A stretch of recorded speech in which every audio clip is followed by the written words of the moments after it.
Welcome back, Tectonians, to another Insta360 One R review. Now, if you guys don't know what this camera is, this is the latest camera released by Insta360. It's a modular 360 camera that you could replace different parts of it. For example, you could change the 360 module and put a 4K or a 1-inch module.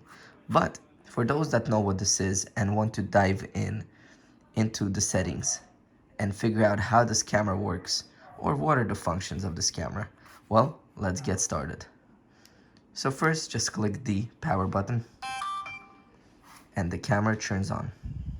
You got your battery life on top, how much storage you have left on your SD card, and what frame rates you're shooting. Now, I have it set up so it turns off after 15-20 seconds of not using it. But anyway, if you click 4K part at the bottom of your screen, you get the option. So here I have the flow state stabilization, and then you could choose different resolution. So 5.7K at 30 frames. You could go to 4K at 30 or 50. There's even a 3K option at 100. I like to stick at 4K at 50. And then indoor low light stability. I don't like it because it gives you more grain in your video. Now, next is the video settings on the bottom left corner. If you click that, we'll start from here. You got the photo settings. If you scroll down, you got burst. You got interval and at night. For video, we got standard, we got HDR, time-lapse, and bullet time. Now, HDR is good when you have a lot of light.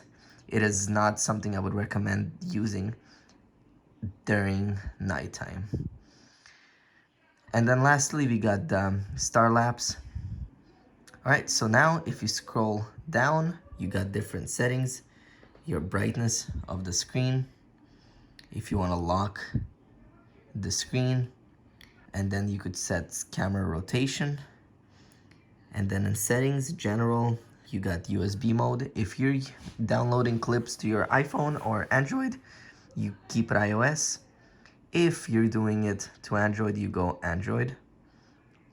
UDisc mod, which is pretty much you choose mobile mode or PC mode depending on what you're doing. Sound, I don't like it, so I'm gonna turn it off. Bluetooth wake up is off. Auto power off. Anti-flicker, you keep it on auto. And then reset beginning, gyro calibration, etc. Now screen auto sleep, I have it at 30 seconds. You could put it to like never.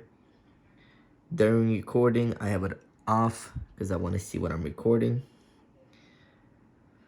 So those are basic settings. Now, if you scroll from the bottom, you could choose standard. You could do video. So instead of clicking that little button, you could scroll from the bottom as well. Now, if you scroll from the left to right, you get your footage. And you could actually preview your footage. So for example, if I would record it at like 30 frames per second, I could watch it. But because I recorded at 50 frames at high resolution, it asks me to go to my app. But the cool thing is you could delete the footage right on your device. Now, if you scroll from from right to left, you get auto settings like ISO, white balance, and EV settings. I like to keep it at auto. Now, I know it was a little bit hard to see for you guys because of this light, but you get the basic idea of how these settings now work and which functions they are for. So if you like this video, give me a like, subscribe. I'll bring more videos about Insta360 One R. My next video is going to be all about how the app works and what my procedures are when I'm editing 360 videos.